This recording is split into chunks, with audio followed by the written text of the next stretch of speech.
નમસ્તે અને વંદે માતરમ. ભારતના સ્વાતંત્ર્ય દિવસે સૌને શુભેચ્છા. વંદે માતરમ એટલે આપણે ધરતીને, આપણા રાજ્યને અને આપણી ભાષાને વંદન કરીએ છીએ. કાર્યક્રમની શરૂઆત કરીએ એ પહેલા સરસ્વતી અને ગણેશ વંદનાથી આપણે કાર્યક્રમનું શરૂ કરીએ. પાર્થિવીબેન, પ્લીઝ. વર્ણાનામ અર્થસંઘાનામ રસાનામ છંદસામપી મંગલાનાં ચ કર્તારૌ વંદે વાણી વિનાયકૌ. Thank you. નમસ્તે મિત્રો, મારું નામ ચેતના દેસાઈ છે. કેનેડામાં શબ્દ પ્રાર્થનાની સંસ્થાની હું સ્થાપક છું. છેલ્લા 5 વર્ષ પહેલા આ સંસ્થા આપણે શરૂ કરી. શબ્દ પ્રાર્થના શરૂ કરવા પાછળની એક જ ભાવના હતી કે ગુજરાતી ભાષાને લગતી પ્રવૃત્તિઓ કરવી. પ્રવૃત્તિઓ કે જેમાં સાહિત્યનો સ્પર્શ હોય, સંગીતનો સૂર હોય અને સંસ્કૃતિની સુગંધ પણ હોય.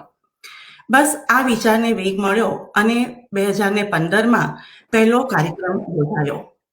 5 વર્ષ દરમિયાન અમારા મહત્તમ હિતેચ્છુ એટલે જય વસાવડા, કાજલબેન ઓઝા વૈદ્ય, આરજે ધ્વનિત ઠાકર, ડોક્ટર હંસલ પાછેજ અહીંયા કેનેડામાં ઘણા સફળ કાર્યક્રમો આપી ગયા છે. ટેલેન્ટેડ સંવાદદાતા સાથે સફળતાનો શ્રેય શબ્દ પ્રાર્થનાની એક સારી ટીમ, શબ્દ પ્રાર્થનાના સ્વયંસેવકો અને ખાસ અહીંના શ્રોતા મિત્રોને પણ જાય છે. આ 2015ની શરૂઆત આજે એના 5મા વર્ષમાં એક નવા પડાવ પર પહોંચી છે. શબ્દ પ્રાર્થના ગ્લોબલ પ્લેટફોર્મના માધ્યમથી ગુજરાતી બુક ક્લબ અને કર્મા ફાઉન્ડેશન સાથે જોડાઈ રહ્યો છે. એટલે ઈચ્છેલા પડાવ પર પહોંચવાનો અને એનો આનંદ તો છે જ, પણ એનું આ પહેલું પગથિયું નિશ્ચિત રૂપે કહી શકાય. મારા શબ્દ પ્રાર્થના પાછળના વિચારને થોડા સમય પહેલા એક કવિતામાં મેં રજૂ કરી હતી, જે આપની સમક્ષ વાંચી સંભળાવું. ગયા વર્ષે આપણું ફ્લાયર હતું કે જેમાં ડોક્ટર હંસલભાઈ અને ધ્વનિત ઠાકર અહીંયા આવ્યા ત્યારે આ શબ્દ પ્રાર્થનાનો જે કાર્યક્રમ થયો અને એમાં આ કવિતા લખાઈ, જેમાં મારી ટીમ પણ મારી સાથે છે. પણ આ કવિતા એટલે ઘણીવાર આપણે શું વિચારીએ અને આપણા વિચારો કેટલા પોઝિટિવ અને પાવરફુલ હોય છે અને એ શું ઇમ્પેક્ટ કરે છે એ મને મારા જ શબ્દોમાં આજે જે કાર્યક્રમ થયો છે એની સાથે હું રિલેટ કરી શકું છું. ત્યારે મેં લખ્યું હતું, પરિવર્તનની વિચારધારા રાખું છું, પ્રગતિશીલ છે અસ્તિત્વ મારું. મારી સંસ્કૃતિના પાયા પર અને મારી ભાષાના સાનિધ્યમાં આજને આવતીકાલ સાથે જોડવા માંગુ છું.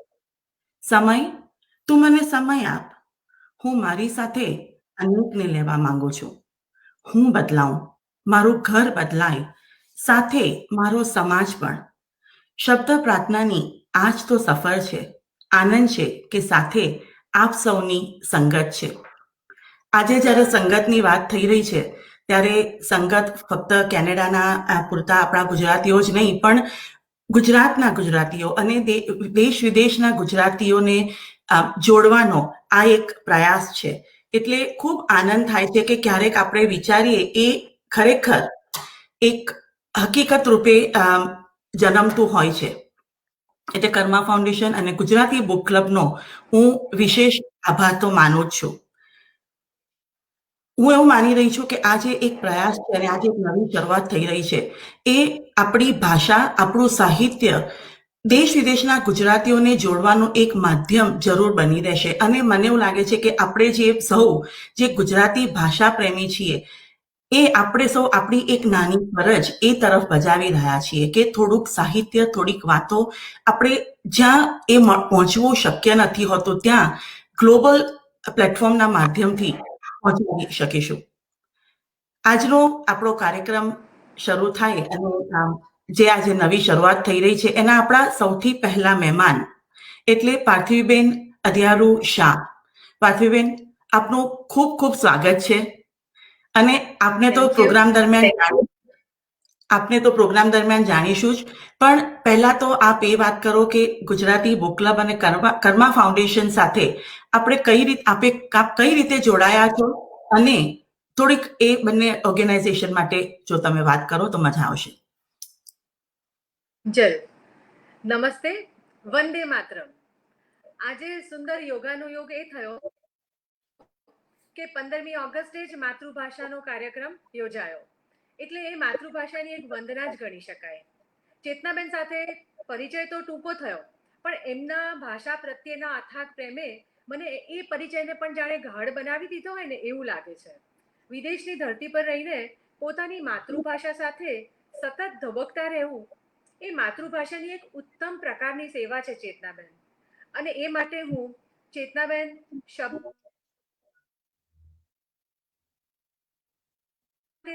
તમામ શ્રોતાભ્યોને અભિનંદન આપું છું.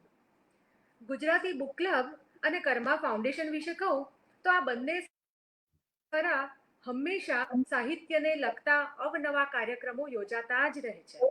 છેલ્લા કેટલાક સમયથી સંજોગોને ધ્યાનમાં રાખીને સાહિત્યના સંવર્ધન માટે ઓનલાઈન સેશન્સ પણ તેઓ એટલા જ ઉત્સાહથી યોજી રહ્યા છે.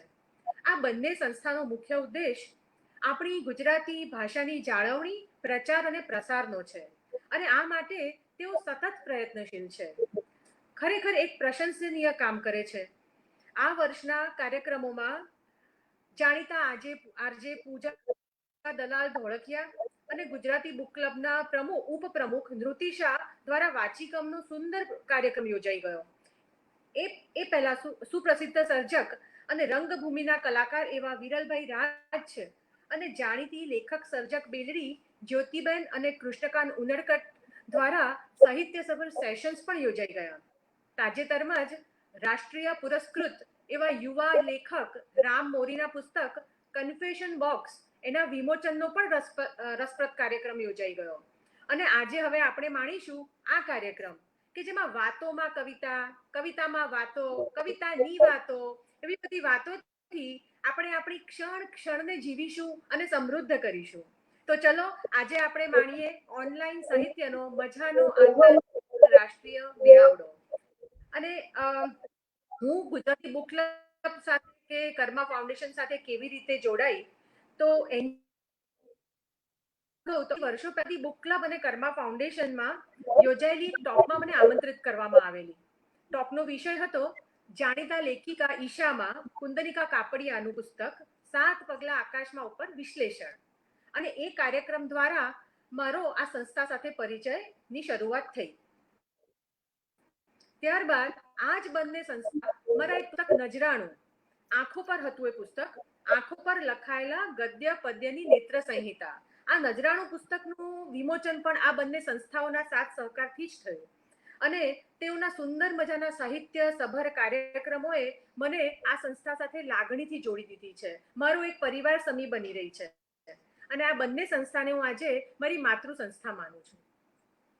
વાહ, ખૂબ સરસ વાત કરી. મને પણ ઘણું બધું જાણવા મળ્યું આ સંસ્થા વિશે. હું નૃતિ અને નિકી સાથે વાત તો કરતી જ હોઉં છું, પણ મને પણ આનંદ થાય છે કે આજે કર્મા ફાઉન્ડેશન અને ગુજરાતી બુક ક્લબ પરિવારનો શબ્દ પ્રાર્થના પણ એક નાનો હિસ્સો બનવા જઈ રહ્યું છે. આપના વિશે વાત કરીએ પાર્થવીબેન. બે સવાલ આપને પૂછું અને પછી આજની વાતો કવિતાથી તો છે જ, પણ જો આપનો ટૂંકો પરિચય જો આપો તો આપ ફ્રીલાન્સ રાઇટર છો, કવિયત્રી છો, જર્નલિસ્ટ પણ છો, કોલમિસ્ટ પણ છો અને ડેપ્યુટી તેમજ આસિસ્ટન્ટ એડિટર પણ રહી ચૂક્યા છો. સાથે તમારા હું ધારું ત્યાં સુધી લગભગ 14 પુસ્તકો આપ પબ્લિશ થયા છે. એટલે હું એવું માનું કે બિલકુલ 21મી સદીની મલ્ટી ટેલેન્ટેડ અને મલ્ટી ટાસ્કર વુમન તમે જરૂર કહેવાઈ શકો. તો આજે આપની શરૂઆત થઈ કે કવિયત્રી બનશો કે લેખિકા બનશો, એ ક્યારે નક્કી થયું?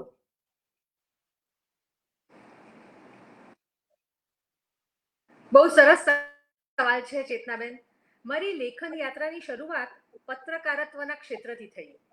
મારો અભ્યાસ તો બીકોમ LLB અને પછી મેં ફેશન ડિઝાઇનિંગ કરેલું અને મારો ફેશનનો સ્ટુડિયો હતો.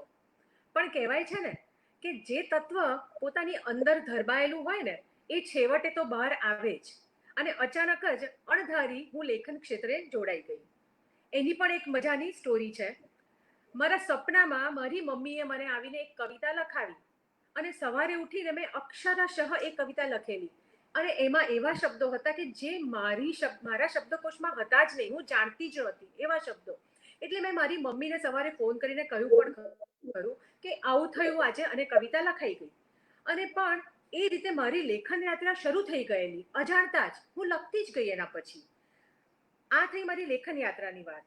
એ અરસામાં જ અમદાવાદમાં, ગુજરાતમાં દિવ્ય ભાસ્કર ન્યૂઝપેપર લોન્ચ થયું હતું. એમાં પબ્લિશ થતા આર્ટિકલ્સ જે આવે એની સાથે રિપોર્ટર્સના નામ આવે બાજુમાં. એ જોઈને મને કાયમ એવું થતું કે મારું નામ પણ આવી રીતે બાજુમાં આવે તો, હું પણ પત્રકારનું ભણી હોત તો. એ વિચારો સતત મને ઘેરાયા કરતા હતા. એક દિવસ દિવ્ય ભાસ્કરની ચીફ એડિટરની અપોઇન્ટમેન્ટ લઈને હું એમની ઓફિસ પહોંચી ગઈ. મને ખબર નથી કે હું શું વાત કરીશ ત્યાં જઈને, પણ એક વિચાર એક વ્યક્તિને ક્યાં સુધી ખેંચી જઈ શકે છે એનો આ દાખલો છે. મેં મારા લખાણોના થોડાક સેમ્પલ્સ બતાવ્યા અને મેં એમને કહ્યું કે મારે લખવું છે. એટલે એમણે કહ્યું, બેન ઘણા લખે છે, તમે તમારા લખાણોમાં મને પાવર તો દેખાયો છે, પણ તમે જુઓ કે તમે ક્યાં સુધી લખી શકો છો, તમે કેવું અને કેટલું લખી શકો છો. તમે આજથી 6 મહિના પછી ફરી મારી પાસે આવો. એમણે બહુ જ સાચું કહેલું. કદાચ જો હું ઉપર છલી જ ગઈ હોત અથવા તો કોઈનું જોઈને ગઈ હોત તો કદાચ હું ન પણ લખી શકી હોત. પણ મારી અંદર ફફડતા, તરફડતા, તરસતા એ તત્વને હું ઓળખીને બહાર લાવી શકી, એ ઈશ્વરની કૃપા. 6 મહિના પછી ફરીથી હું એમને મળવા ગઈ. એ મારા લખાણ જોઈને બહુ જ ખુશ થઈ ગયા. એમણે મને કહ્યું કે તમે અમારા વર્તમાન પત્ર સાથે જોડાઈ શકો છો. મારે તો ખુશીનો પાર ના રહ્યો. અને એ વખતે મારા સૌપ્રથમ 2 નાનકડા આર્ટિકલ મેં લખ્યા, અમદાવાદના વિવાદી રસ્તા અને ઓમ કોકા કોલાએ નમઃ. 2005 5મી સપ્ટેમ્બર. એ દિવસે મારો પ્રથમ કોલમ અમદાવાદ રોમિંગ પેપરમાં પ્રકાશિત થઈ અને મારા સપના પ્રમાણે ત્યાં મારું નામ પણ છપાયેલું હતું. અને બીજું આ મારું સપનું મેં સાક્ષાત્કાર થતો જોયો. બીજું મારું સપનું સાચું પડ્યું. અને 100 જેટલા નાનકડા આર્ટિકલ્સ આ કોલમમાં આવ્યા કે જેનું અમદાવાદ રોમિંગ પુસ્તક પણ નવભારત પ્રકાશને બહાર પાડ્યું. એટલે અને પુસ્તકમાં અમદાવાદના લોકોની રહેણીકરણી, સ્વભાવ, શૈલી, તહેવારો, ખાસ દિવસો, ખાસ વાતો, એ બધાને બહુ હળવી શૈલીમાં આલેખન એનું કરવાનું હતું. અને એ રીતે મારી પ્રોફેશનલ યાત્રા ચાલુ થઈ. પત્રકાર તો બની, પણ હજી મારામાં કંઈક લખ્યા કરવાની ધગશ હતી. મારી અંદરના વિચારો જાણે બહાર આવવા મથતા હતા. પછી તો કવિતા, ટૂંકી વાર્તા, હાસ્ય અને વ્યંગ, travelogue, medical, real estate, fashion, politics એમ મલ્ટીબીટ રાઇટર બની ગઈ. અને ત્યારબાદ દર વર્ષે એકાદ પુસ્તક પણ બહાર આવતું રહ્યું. મેગેઝિનમાં આસિસ્ટન્ટ એડિટર અને પેજ એડિટર જેવી ભૂમિકાઓમાં પણ કામ કરવાનો મોકો મળ્યો. અને એમ અવિરતપણે મારી યાત્રા ચાલતી રહી. એટલે કહેવાનું તાત્પર્ય એ છે કે અભ્યાસ ગમે તે દિશામાં હોય, પણ છેવટે પોતાના પેશનને સમજીને તમે એ તરફ આગળ વધી જ શકો છો. જી બિલકુલ, ખૂબ સાચી વાત છે કે આપણી ઈચ્છાઓ બહુ દ્રઢ હોવી જોઈએ, એના સાથે પુરુષાર્થ કરવાની, એની સાથે મહેનત કરવાની આપણી તૈયારી હોવી જોઈએ, તો કંઈ જ અશક્ય નથી. અને આ વાત તમે જે કરી એટલા માટે જરૂરી પણ હતી કે બહુ યુવા આવા બહેનો હશે કે યંગ જનરેશન કે જે લોકો ખૂબ સ્કિલ હોય છે, પણ ક્યાંક ને ક્યાંક એક મોટિવેશનની કમી અથવા તો એક ડિરેક્શનની કમી. એટલે આપણે જે વાત કરી એ મોટિવેશનની કમી એટલા માટે હોય કે એક ફિયર હોય. એટલે આપે જે વાત કરી અને આવું બધું લખાતું રહે અને આવા સરસ ફાઉન્ડેશન. હા, એટલે આ પ્રકારનું કામ થતું રહેવું જોઈએ. અને દરેકે લખાણ જે છે એ એટલો મોટો દરિયો છે કે એમાં દરેક માટે જેટલા વેવ્સ આવે છે એટલી પ્રકારના લખાણ માટે એમાં સ્થાન છે. આપણી ભાષામાં એ દરેક માટે જગ્યા અવેલેબલ છે. દરેકે પોતાની એ સ્કિલને પોતાની રીતે જરૂર એક્સપ્લોર તો કરવી જ જોઈએ. આજની વાતો કવિતાથી, આજે આપણો વિષય જે છે આજની વાતો કવિતાથી. આપની લખેલી કવિતાઓ આજે આપની પાસેથી સાંભળવા મળશે. એટલે જે આજે પ્રયાસ છે કે કવિતાઓ સાંભળવી એક લેખિક કવિત્રીની દ્વારા, પણ જ્યારે કવિતા લખાય છે ત્યારે એની પાછળનો હેતુ, એના પાછળનો શું વિચાર છે અને એ કયા સંદર્ભમાં અને કયા સંજોગોમાં લખાઈ હોય, અને કદાચ એકદમ નિષ્કર્ષ વિચાર પણ હોઈ શકે. પણ એટલે એ જાણવાની ખરેખર મજા આવશે. એટલે હવે હું આપને આગળના કાર્યક્રમનું એ સોંપું છું કે આપણે 2 કે 3 કવિતા સાંભળીએ, પૂરી કવિતા સાંભળીએ, સાથે એની પાછળનો ભાવ પણ સમજીએ. એટલે પાર્થિવબેન, આપનું પુસ્તક સરયુ સ્નેહની સુરીલી સરવાણી, આ પુસ્તક આપણે કવિતા માટે વાપરી રહ્યા છીએ. એ લગભગ ઓક્ટોબરમાં પબ્લિશ થયું, એટલે આપની બિલકુલ નવી બનેલી કવિતાઓ છે આમાં. અને હું ત્યાં સુધી ધારું છું ત્યાં સુધી ખૂબ નવીન વિચારોવાળી કવિતા છે. એટલે હું વધુ કહું એના કરતા આપ જ હવે અહીંયાથી આપની કવિતાનું પઠન શરૂ કરો.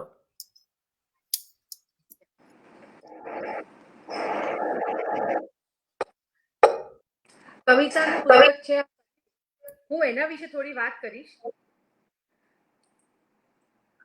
અને કવિતાના રસાસ્વાદ માટે આપણે આજે સરયુના કાંઠે જઈએ છીએ. આંતરરાષ્ટ્રીય સ્તરે આજે સરયુ વહી રહી છે.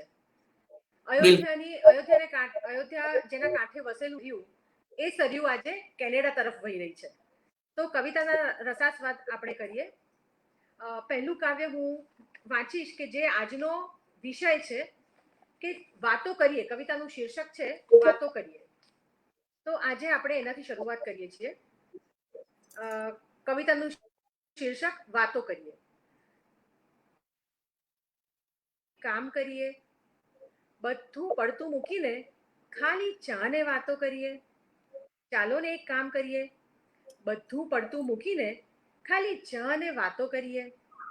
બધાએ અભરખા અભરાઈએ ચડાવીને, જવાબદારીઓને થોડીક વાર પરાઈ કરીને, બસ આજે ખાલી ચાને વાતો કરીએ. મન મૂકીને હસીએ ને વિવિધ વાર્તાઓ કરીએ. ગાંડા ઘેલા કાઢી ને મનના ઓરતા પૂરા કરીએ. મન મૂકીને હસીએ ને વિવિધ વાર્તાઓ કરીએ. ગાંડા ઘેલા કાઢી ને મનના બસ આજે ખાલી ચા ને વાતો કરીએ. બે પળની વચ્ચેના સમયને પકડી લઈએ. કડકડતી એકલતાને કડક મીઠા ઘૂંટમાં ઓગાળી દઈએ. બસ આજે ખાલી ચા ને વાતો કરીએ. બસ આજે ખાલી ચા ને. આ જે કવિતા છે એમાં માણસ પોતાની જવાબદારી મૂકી નથી ભાગતો, પણ રિલેક્સ થવા માટે બે પળની વચ્ચેનો સમય પકડે છે, ટાઈમ મેનેજમેન્ટ. અને એના દ્વારા એ પોતાની જાતની સાથે જીવે છે, પોતાની અંતરંગ સખી અને અંતરંગ મિત્રની સાથે જીવે છે. તો એક વખત એને બધી જ જવાબદારીઓને ઠેલી અને પોતાને માટે 2 મિનિટ કાઢે છે અને એ પળને ઉજવે છે. આ કવિતામાં રિલેક્સેશનનો આનંદ છે. વાહ, ખૂબ સરસ, ખૂબ સરસ. કારણ કે ઘણીવાર આપણે કાવ્ય જી ગો હેડ. વરસાદનો માહોલ છે એટલે એમાં કવિ વરસાદને આહ્વાન આપે છે. અને કોણ આપે છે? ફૂલો આપે છે, ધરા આપે છે, ચાતક આપે છે. તો હું એનું પઠન કરું છું. હવે તો નાજુક, એટલે વરસાદ આવતો જ નથી, સીઝન થઈ ગઈ છે, ટાઈમ થઈ ગયો છે અને વરસાદ આવતો નથી. અને ત્યારની આ અકળામણ છે. હવે તો નાજુકડા ફૂલો પણ દે છે સાદ, એ વરસાદ હવે તો નાજુકડા ફૂલો પણ દે છે સાદ, એ વરસાદ હવે તો વરસ. પછી આગળ કહે છે, એને વધારે વિનવે છે કે શું પાંદડે પાંદડે આમંત્રણ છાપું છું, ડાળે ડાળે તો રણિયા બાંધું છું, હવે તો ધરા પણ દે છે સાદ, એ વરસાદ હવે તો વરસ. પછી હજી આગળ કહે છે, એને ટોણા મેણા મારે છે, વૃક્ષે વૃક્ષે મેઘ ધનુષી સાથિયા કરું છું, વેલીએ વેલીએ દીવા કરું છું, હવે તો ચાતક પણ દે છે સાદ, એ વરસાદ હવે તો વરસ. હજી આગળ કહે છે, બહુ હાઈ એના પર જાય છે, તાનસેન પાસે રાગ મલ્હાર ગવડાવું છું, હવે તો વરસ. તાનસેન પાસે રાગ મલ્હાર ગવડાવું છું, રામજી પાસે અશ્વમેઘ યજ્ઞ કરાવું છું, હવે તો આર્દ્રા પણ બેસી ગયા, હવે તો આર્દ્રા નક્ષત્ર પણ દે છે સાદ, એ વરસાદ હવે તો વરસ. વાહ, ખૂબ સરસ.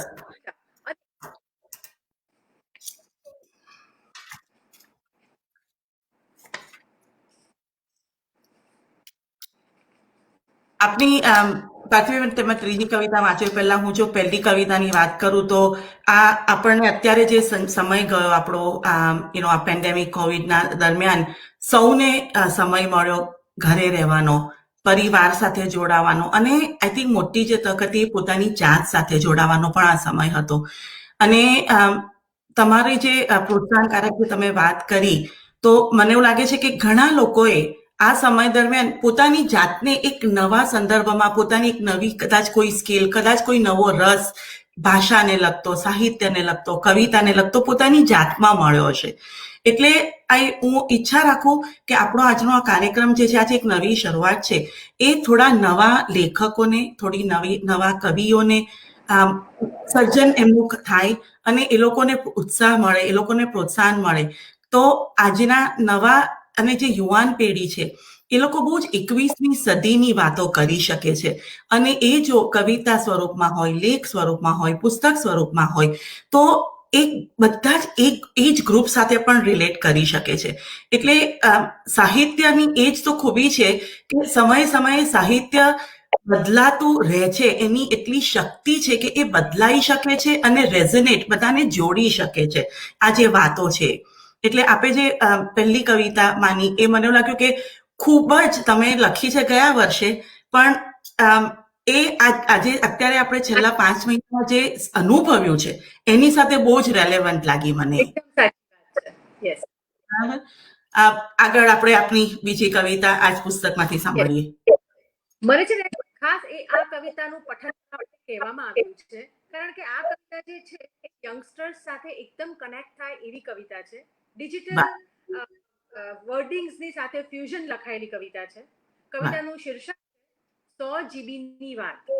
આપણે એમ કહેતા કે 100%ની વાત, પણ આજની જે જનરેશન છે કે જે ઇન્ટરનેટ સાથે એટલી બધી વણાયેલી છે તો એ કહે છે કે 100 જીબીની વાત છે.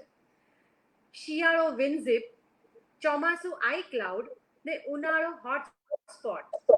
શિયાળો વિનઝિપ, ચોમાસું આઈ ક્લાઉડ ને ઉનાળો હોટસ્પોટ એવી ડિજિટલ દુનિયાની આ 100 જીબીની વાત છે. જે વાત છે છેલ્લી લાઈનમાં છે, પણ આ આખું કહું છું. આવો તો ઓનલાઈન થયા ને જાઓ તો ઓફલાઈન થયા. પડો તો ડાઉનલોડ થયા ને ઊભા થાવ તો અપલોડ થયા. સાચું બોલો તો ટ્રુ કોલર ને જુઠ્ઠું બોલો તો સ્પામ. એવી ડિજિટલ દુનિયાની આ 100 જીબીની વાત છે. પરિવાર હોમ પેજ ને પડોશી વિન્ડો મેસેન્જર. પડોશી વિન્ડો મેસેન્જર. જ્ઞાની ગૂગલ ને અજ્ઞાની જંક. જ્ઞાની ગૂગલ ને અજ્ઞાની જંક એવી ડિજિટલ દુનિયાની 100 જીબીની વાત છે. માં મધરબોર્ડ ને પિતા સર્વર. માં મધરબોર્ડ ને પિતા સર્વર. સંતાન ડેટાબેઝ ને જિંદગી કમ્પ્યુટર. સંતાન ડેટાબેઝ ને જિંદગી કમ્પ્યુટર એવી આ 100 જીબીની વાત છે. આ બધા પાછળ એક જ વિચાર છે. આ બધા પાછળ એક જ વિચાર છે. જો જિંદગી કમ્પ્યુટર હોત, જો જિંદગી કમ્પ્યુટર હોત તો તેને રીસ્ટાર્ટ કરી શકાતી હોત. એવી આ 100 જીબીની વાત છે. જનરેશન ગુજરાતી ભાષા સાથે જો સાંકળવા હશે તો એ લોકોને જીન્સ પર ખાદીનો કુર્તો પહેરાવેલી કવિતાઓ આપવી પડશે. જીન્સ એટલે ફેશન અને ખાદીનો કુર્તો એટલે ટ્રેડિશન. ખાદી એટલે ગુજરાત, ગાંધીનું ગુજરાત ને ગાંધીની ખાદી ટ્રેડિશન. તો ટ્રેડિશન એ બંનેના સમન્વયથી લખાયેલી યંગસ્ટર્સને ગુજરાતી ભાષા સાથે સાંકળી શકશે. એ મારું માનવું છે. ના, ખૂબ જરૂરી છે, આ આવશ્યક છે, કારણ કે હવે પેઢી બદલાઈ રહી છે. આપણે બધા જ ગ્લોબલ સિટીઝન્સ થઈ ગયા છે. બીજા વિશે ઘણું જાણીએ છીએ પણ અને ઘણું આપણે એની અવગણના કરતા હોઈએ છીએ. એના કરતા એકબીજા પ્રાંતોનું, દેશોનું એકબીજા આપણે જ્ઞાન જો વધારીએ તો આજે ગ્લોબલ પ્લેટફોર્મનું જે ખરેખર યુટિલાઇઝેશન છે ને, અને તમે જ્યાં કમ્પ્યુટરની વાત કરી તો એ ખરેખર આજનો આ કાર્યક્રમ એક ક્લાસિક એક્ઝામ્પલ છે કે આપણે ગ્લોબલ કાર્યક્રમ આપણે જોડાઈ રહ્યા છે. એ જ રીતે આપણે યંગ જનરેશન સાથે પણ જોડાવવું પડે.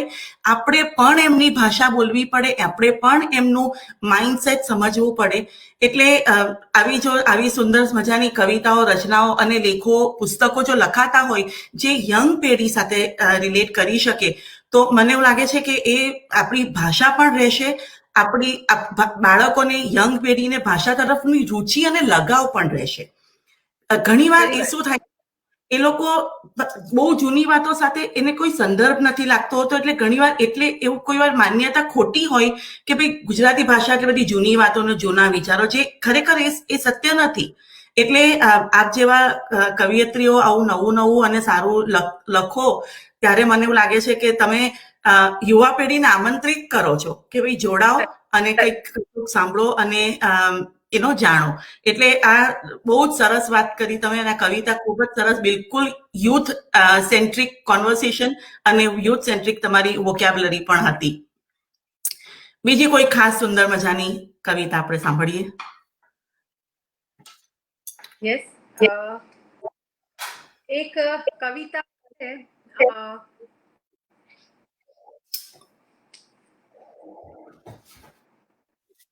ઝળહળતા સપના કવિતા છે, એ પઠન કરું એનું.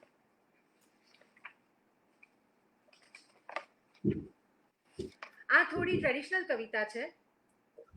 ઝળહળતા સપના. સૂતા પહેલા આંખો ખોલીને મેં થોડું અજવાળું ભરી લીધું. સૂતા પહેલા આંખો ખોલીને મેં થોડું અજવાળું ભરી લીધું. થયું કે અંધારામાં સપના ઝાંખા ન દેખાઈ જાય. થયું કે અંધારામાં સપના ઝાંખા ન દેખાઈ જાય. આંખો ખોલીને થોડું આંજણ લગાવી દીધું. સૂતા પહેલા આંખો ખોલીને થોડું આંજણ લગાવી દીધું. થયું કે સપનાને નજર ન લાગી જાય. થયું કે સપનાને નજર ન લાગી જાય. આંખો ખોલીને થોડી નિંદરું ઉડાડી દીધી. આંખો ખોલીને કે થોડી નિંદરું ઉડાડી દીધી કે કદાચ સપના ખુલ્લી આંખે જોવા મળી જાય. કે કદાચ સપના ખુલ્લી આંખે જોવા મળી જાય. સૂતા પહેલા આંખોમાં થોડો ઈશ્વર ભરી લીધો.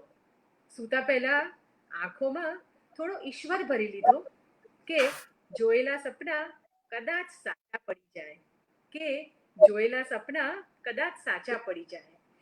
આ પણ એકદમ સરળ ભાષામાં લખાયેલી કવિતા છે કે યુથ, ભલે ટ્રેડિશનલ કવિતા છે પણ કનેક્ટ તો થઈ જ શકે એટલી સરળ શૈલીમાં અને હળવી શૈલીમાં લખાયેલી કવિતાઓ છે. એટલે આ સરયુ પુસ્તકમાં મેં એ વાતનું ખાસ એ ધ્યાન રાખ્યું હતું કે એકદમ સરળ શૈલીમાં આ કવિતાઓ આવે. અને પુસ્તકનો જે લેઆઉટ છે ને એ પણ ફેસબુકનો લેઆઉટ લીધેલો છે પૂરો, કે ફેસબુકનો લેઆઉટ જોઈને પણ યુથ કનેક્ટ થઈ શકે. અને જે કવિતાઓ ઇન્સ્ટાગ્રામ અને ફેસબુક પર લાઇક્સના એટલા બધા લાઇક્સ મળેલી કવિતાઓ છે આ બધી, એના આઇકન્સની સાથે મેં મૂક્યું છે અહીંયા બધું, કે આ બધા આઇકન્સ જોઈને પણ કદાચ યુથ કનેક્ટ થાય અને આપણી ભાષા તરફ પ્રેરાય વાંચવા માટે. એટલે આ સરયુ એ કમ્પ્લીટલી યુથને અટ્રેક્ટ કરવા માટેનું જ પુસ્તક છે. કે મને એવું છે કે આ બધી કવિતાઓ સરળ શૈલી દ્વારા આપણી નવી જનરેશન આ કવિતાઓ તરફ આકર્ષાય. બિલકુલ. એટલે તમે માત્ર કવિયત્રી નથી, પણ હું તમને એવું કહી શકું કે તમે બહુ કોન્શિયસ કવિયત્રી છો. તમે લખવા પૂરતું નથી લખી રહ્યા, પણ તમે એક જાગૃતિ, એક કનેક્શન અને એક અવેરનેસ માટે લખી રહ્યા છો. એટલે ખરેખર ગર્વની વાત કહેવાય કે આટલું કોન્શિયસલી જ્યારે કંઈ કામ થતું હોય ત્યારે મને એવું લાગે છે કે સારા પરિણામો ઇનએવિટેબલ છે. સારું થાય જ. આપણો જે હેતુ છે એ તો મળતો જ રહે. આગળ વાત કરીએ પહેલા એક સવાલ.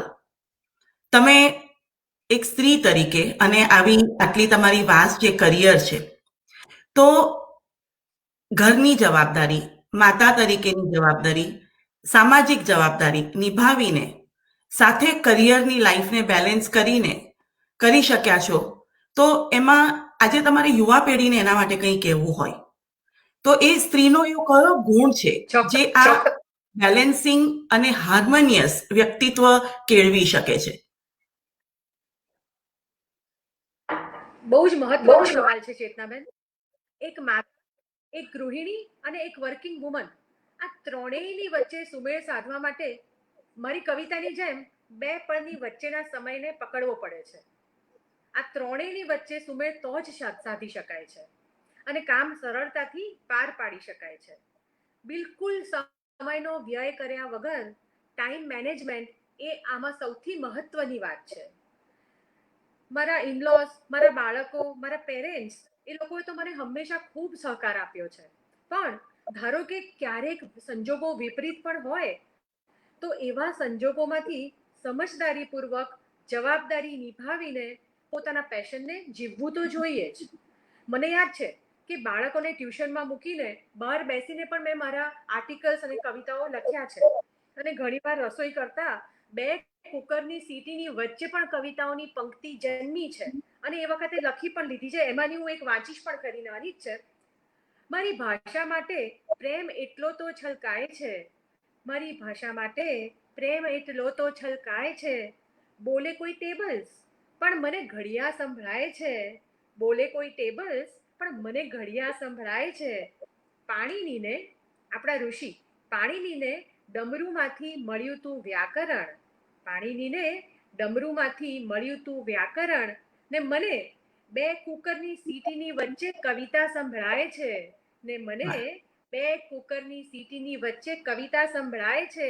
મારી ભાષા માટે પ્રેમ એવો જ છલકાય છે, મારી ભાષા માટે પ્રેમ એવો છલકાય છે.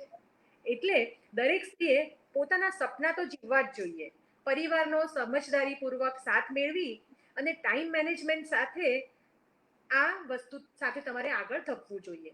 અને આ બધા સાથે એક ખાસ વાત એ છે કે લેખન એ સાધના છે, નિદિધ્યાસનની પ્રક્રિયા છે.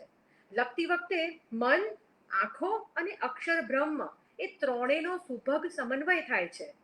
લખતા લખતા જેમ અક્ષરો કેળવાય એમ મન પણ કેળવાય છે, ઘડાય છે.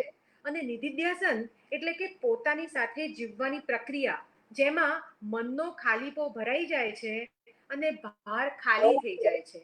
એવું ચમત્કારિક છે લેખન કાર્ય. માટે દરેક વ્યક્તિએ, નોટ ઓનલી સ્ત્રી, પણ દરેક વ્યક્તિએ લેખન કાર્ય કરવું જ જોઈએ. બિલકુલ. મને એવું લાગે છે કે લેખન કોઈ પણ પ્રકારનું હોય પણ એ તમારા વિચારોને એક દિશા આપે છે. તમે જ્યારે એને વિઝ્યુઅલાઇઝ કરો, તમે જ્યારે એને લખો છો ત્યારે એ કોઈક એનર્જી એક્ટિવેટ કરે છે. એટલે મને એવું લાગે કે લખાણનું એની પોતાની એક સ્થાન છે આપણા જીવનમાં. એની ક્વોલિટી કે એની કોઈ વાત જ નથી. ફક્ત લખાણ આપણા વિચારોને આપણે જો એને ફ્રોમ થોટ ટુ પેપર જો ઉતારી શકીએ તો મને એવું લાગે છે કે આપણે ઘણા લિબરલ થઈ શકીએ અને આપણને ઘણા બધી દિશાઓ મળી શકે. આપણે કવિતાઓ તો લખી જ છે, સાથે બીજા પુસ્તકો લખ્યા છે જેમાં નાના નાના વિચારો, નાની નાની વાતો લખી છે. જેવું એક આપનું પુસ્તક છે, તું અને હું, એક અતરંગ અનુભૂતિ, એક અનોખું પુસ્તક છે. બરાબર, આ એક અનોખું પુસ્તક છે. એટલે એના વિશે આપણે હવે થોડુંક વાંચીએ, એનામાંથી થોડુંક આ પઠન આપની સાથે સાંભળીએ. ચોક્કસ. તું અને હું, એક અંતરંગ અનુભૂતિ. સરયુની સાથે જ આજ 8મી ઓક્ટોબરે જ દશેરાના દિવસે આ પુસ્તકનું પણ પ્રકાશન થયું. તે છે તું અને હું. આ પુસ્તકમાં પ્લેટોનિક લવ એના યુનિસેક્સ અલૌકિક સંવાદો છે અને આ અલૌકિક સંવાદોને રાધા અને કૃષ્ણની આઇકોન રાખીને એ લોકોની સાથે સાંકળ્યા છે. આ પુસ્તક હું વાંચું એ પહેલા એટલું કહીશ કે આ પુસ્તક એટલે ગિફ્ટિંગનો ટ્રેન્ડ બદલવાની વાત છે. આમાં પોતાની ભાષા થકી પોતાની લાગણીઓને પોતાની વ્યક્તિ આગળ રજૂ કરવાની વાત છે. આમાં આર્ચીસના કાર્ડ તમે લાવો છો બજારમાંથી, એમાં અંદર સુંદર મજાનું લખાણ હોય છે. એ જ રીતે પોતે પોતાના સ્પંદનોને સમજીને પોતાની ભાષામાં જે લાગણીઓ પ્રસ્તુત કરી શકો અને ખાસ દિવસોએ કે વારે તહેવારે જાતે બનાવેલું કાર્ડ પોતાની વ્યક્તિને આપીએ એની ખુશી જ કંઈ અલગ હોય છે. એમાંથી હું થોડાક સંવાદોનું પઠન કરું એટલે ખ્યાલ આવશે. આવી રીતે કૃષ્ણ, દરેક પાના પર કૃષ્ણ અને રાધાને આઇકોન લીધા છે. તું અને હું બહુ દૂર છીએ, પણ મને ખબર છે દૂર રહીને પણ નજીક કેવી રીતે અવાય. જો આકાશમાં પેલો ચાંદલિયો દેખાય ને ત્યારે એક નક્કી કરેલા સમયે આપણે બંને એકી ટશે એને જોયા કરવાનો. તારી અને મારી બંનેની નજર ત્યાં મળે ને કેન્દ્ર બિંદુ એક થાય એટલે અનુભૂતિ એમ થાય કે આપણે એક જ છીએ. એને જ પ્રેમ કહેવાય. દૂર છે બે વ્યક્તિ અને એ લોકોનો આ સંવાદ છે, પણ બિલકુલ અલૌકિક, કોઈ ભૌતિક પ્રેમ નથી આમાં, બિલકુલ પ્લેટોનિક લવ. બીજું એક સંવાદ વાંચીશ. આકાશ વાદળથી છવાયેલું હતું. ઘનઘોર વાદળ ઉમટી રહ્યા. દરેક વાદળમાં એક આકૃતિ ઉપસી રહી હતી. વાદળે વાદળે મને તારો ચહેરો દેખાતો હતો. ક્યાંક હસતો, ક્યાંક મલકતો, તો ક્યાંક રીસાતો. વીજળીના દરેક ચમકારે તારો ચહેરો તેજોમય ભાસતો હતો. વાદળે વાદળે જાણે વાલનો વરસાદ ન વરસતો હોય. અને ખરેખર મારી આંખો તારા કાલ્પનિક ચહેરાને દૂરથી જોઈને અનરાધાર વરસી રહી હતી, વાદળ કરતાંય ધોધમાર.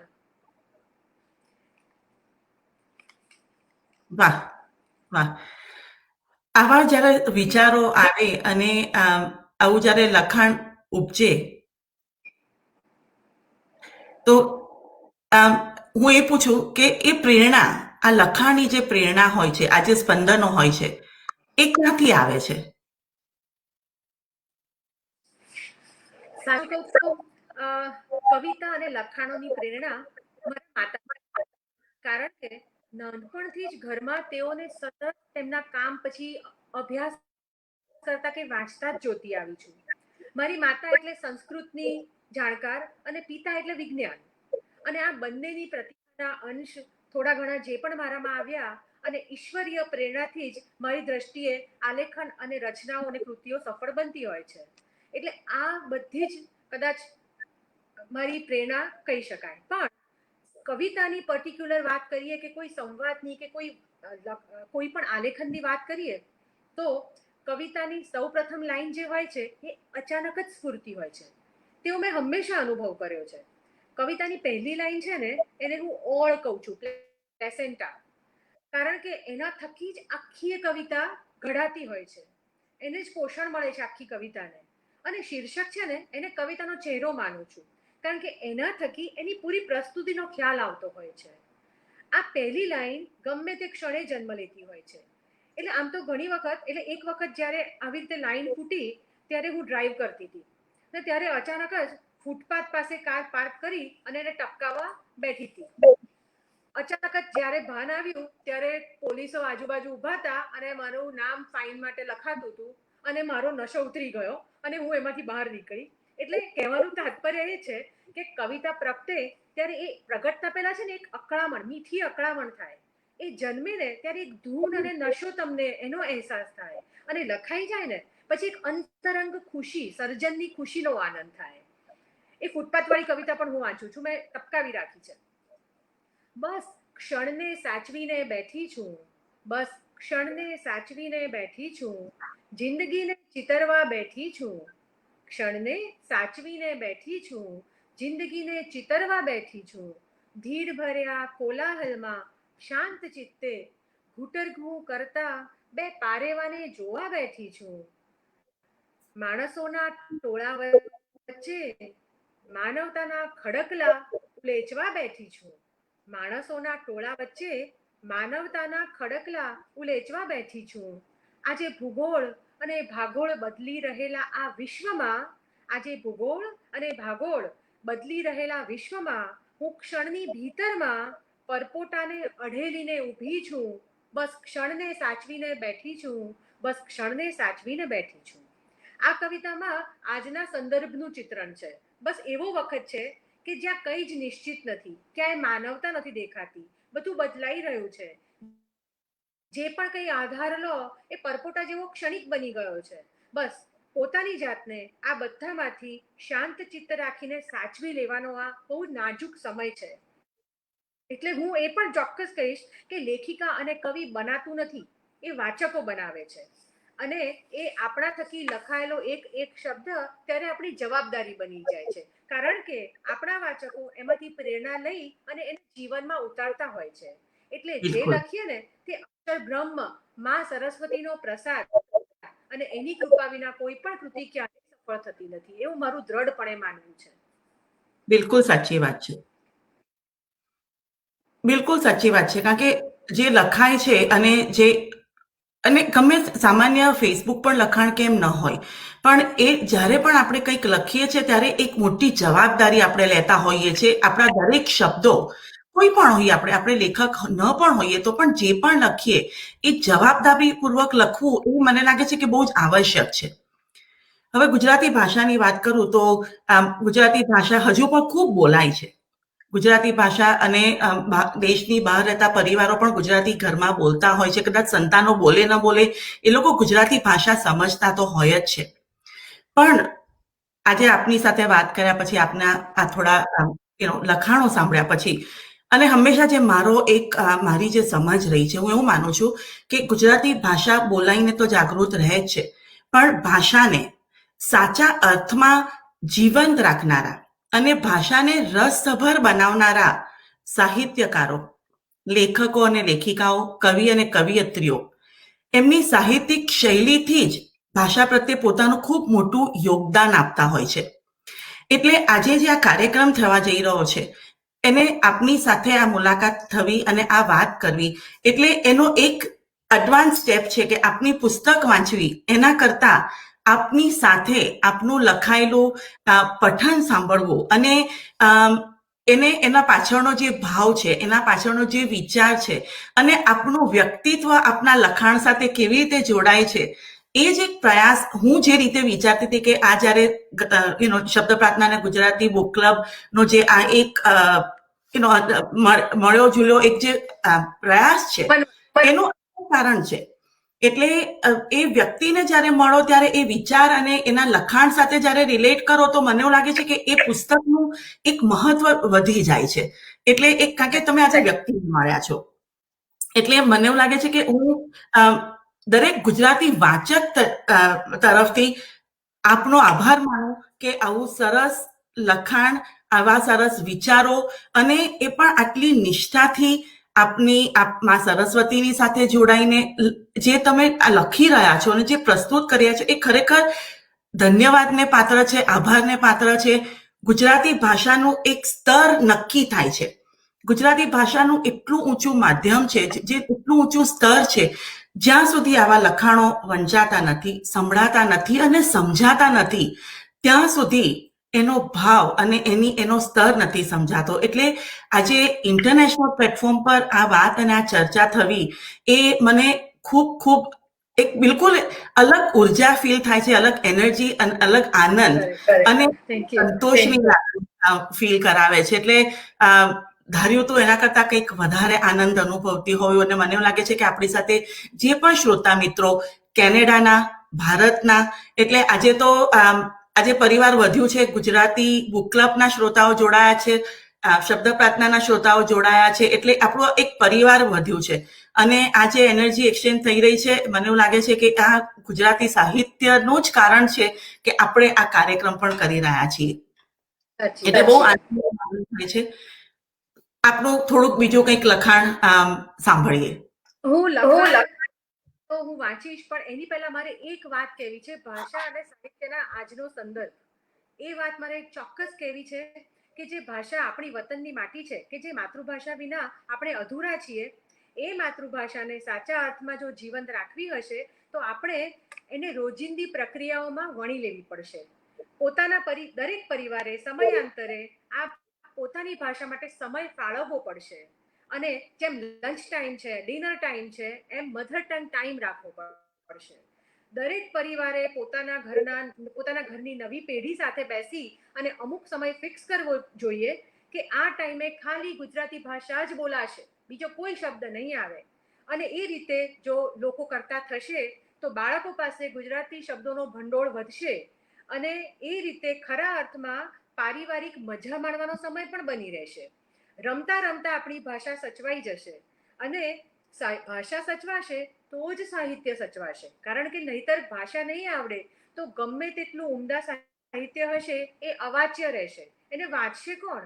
તો સૌથી બિલકુલ. પહેલા આપણા સૌની એ જવાબદારી બને છે કે આપણી ભાષાને આપણે નવી પેઢી સુધી પહોંચાડીએ કોઈ પણ રીતે, ભલે પછી જીન્સ પર ખાદીનો કુર્તો પહેરાવેલી કવિતાઓ વંચાવો કે જે પણ વંચાવો, પણ કવિતા કે લખાણ કે જે પણ સરયુની તો મેં વાત કરી, તું અને હું ની વાત થઈ ગઈ, તું અને હુંમાં પણ જે કાર્ડનો મેં પ્રયોગ કર્યો છે તો એ પણ એ લોકોએ બધાએ અપનાવવા જેવો છે કે પોતાની ભાષામાં પોતાની લાગણીઓ વ્યક્ત કરતા થાય પરિવારની સાથે, એટલે એને કારણે મન પણ ખુલશે, દિલ પણ ખુલશે અને સંબંધો વધારે પરિપક્વ બનશે. તો આ આખી વાત થઈ ભાષા અને સાહિત્યની. અને હજી તમે એટલે મારી એકાદ કૃતિ રજૂ કરું સરયુમાંથી. જી. અને તમે જે કાર્ડની વાત કરી ને એનો જે ગ્રીટિંગ કાર્ડની તમે વાત કરી એની હું વાત કરું કે જ્યારે મારા દીકરાઓ નાના હતા ને તો ત્યારે હું બ્લેન્ક કાર્ડ રહીને એમાં હું નાના મેસેજ લખતી, એ લોકોના આખું વર્ષ, 2 વર્ષના થયા, 3 વર્ષ, એની સ્ટોરી હું લખતી કે એમનું વર્ષ કેવું ગયું, એમના માઇલસ્ટોન્સ ઓફ ધેટ યર, આવું લખીને હું બાળકોને આપતી હતી. અને પછી એ લખાઈ જાય અને હું મૂકી દેતી હતી. અને મારા દીકરાને, મોટા દીકરાને અમે યુનિવર્સિટીમાં લઈને ગયા અને એ ચેક ઇન કરતો હતો એના ડોમમાં, અને એણે થપ્પી એ બધા બર્થડે કાર્ડ્સની કાઢી. એણે એ બધા કાર્ડ સાચવ્યા હતા, કારણ કે એણે એવું કહ્યું કે એમાં એ વાતો લખાઈ છે જે મને યાદ જ નથી, પણ મારા માટે છે, કારણ કે એ વાતો સાથે હું કનેક્ટ કરી શકું છું કે મારો આવો સમય પણ હતો. એટલે એક બહુ કોઈ આમાં મોટું એક મધર તરીકેની મને એવું હતું કે હું મારી એના વર્ષના અનુભવને હું શબ્દોમાં બાંધી લઉં તો એના માટે અનુભવ જીવતો રહે અને મારા માટે પણ એ અનુભવ જીવતો રહે. એવી જ રીતે મેં એ લોકોના રિપોર્ટ કાર્ડ કિન્ડરગાર્ટન થી એ લોકો સીએ થયા, એમબી એ બધા રાખ્યા, કારણ કે એ રિપોર્ટ કાર્ડ એ લોકોની પ્રગતિનું રિફ્લેક્શન હતું. એટલે કહેવાનો છે કે આપણે આ બધું જો કરતા રહીએ ને તો આપણે એ લોકો સાથે હંમેશા જોડાયેલા રહીએ છીએ, કારણ કે આપણને કોન્વર્સેશન કરવાનો, વાતો કરવાનો, ચર્ચા કરવાનો એક સમય મળે છે. ત્યારે ભાષા પણ વંચાઈ જાય, ભાવ પણ ડિસ્કસ થઈ જાય અને વિચારો અને એ વખતની આનંદની ક્ષણો પણ આપણે શેર કરતા હોઈએ છીએ. મને લાગ્યું કે અત્યારે આપણે કહ્યું એટલે આ વાતને હું થોડી મારી પર્સનલ વાત છે, પણ મને થયું કે હું કદાચ કહું તો યોગ્ય કહેવાશે. પણ મારું ધ્યાન આ બાબતમાં ત્યારે ખેંચાયું હતું કે જ્યારે મારો સન નાનો હતો, મારો દીકરો, અને એ સ્કૂલેથી ઘરે આવ્યો ત્યારે મેં કહ્યું કે આ દફતર લઈ લે, આ દફતર લઈ લે, તો એ બેસી રહ્યો. મેં કહ્યું કેમ સાંભળતો નથી? પછી મને સ્ટ્રાઇક થયું કે દફતર શબ્દ જ ક્યાં ખબર હોય. મેં જેવું કીધું કે બેગ લઈ લે એટલે એને લઈ લીધી. એટલે મને ત્યારે ખ્યાલ આવ્યો કે આપણા અમુક જે અજાણ્યા ગુજરાતી શબ્દો છે એ લોકોથી આ પેઢી બિલકુલ અજાણ છે. એ લોકોને આપણે કહીએ, લડીએ, પણ એ અર્થ જ નથી, કારણ કે એ લોકોમાં એ શબ્દોનો અર્થ જ નથી એ લોકોના માનસમાં. માટે આપણે અમુક શબ્દો જો આવો મધર ટંગ ટાઈમ રાખીશું તો આવા બધા શબ્દો બોલીને પણ આપણી એક ટ્રેડિશનને આપણે જીવંત રાખી શકીશું.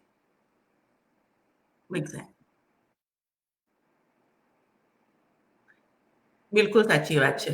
હવે કંઈક બીજું સાંભળીએ.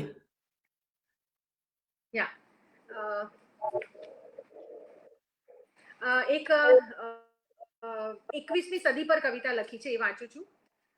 એ પણ બાળકો સાથે જ સાંકળીને વધારે લખી છે. મંગળ પર હોય મોસાળ ને શુક્ર પર હોય સાસરું, મંગળ પર હોય મોસાળ ને શુક્ર પર હોય સાસરું, બુધ પર બા દાદાનું ઘર, 21મી સદીમાં સરનામું એવું હોય. પૃથ્વી પરથી પ્લુટો પર ને ચંદ્ર પરથી શનિ પર, પૃથ્વી પરથી પ્લુટો પર ને ચંદ્ર પરથી શનિ પર, ગ્રહથી પરગ્રહ પર 21મી સદીમાં ઉડ્ડયન એવા હોય. હમણાં જ ચંદ્ર પર ફરી આવ્યા, હમણાં જ ચંદ્ર પર ફરી આવ્યા ને મંગળ પરથી મીઠાઈ લઈ આવ્યા, મંગળ પરથી મીઠાઈ લઈ આવ્યા. અરે અંતરિક્ષમાં આંટો મારી આવ્યા, અંતરિક્ષમાં આંટો મારી આવ્યા. 21મી સદીમાં વાતોની વણઝાર એવી હોય, 21મી સદીમાં વાતોની વણઝાર એવી હોય. ચંદ્ર મંગળ ગુરુ હોય કે શનિ, ચંદ્ર મંગળ ગુરુ હોય કે શનિ, ડોલર યુરો રૂબલ હોય કે પેની, ડોલર યુરો રૂબલ હોય કે પેની, પણ મહાસત્તામાં અંતરિક્ષમાં ચલણ મારો ગાંધી છાપ રૂપિયો હોય.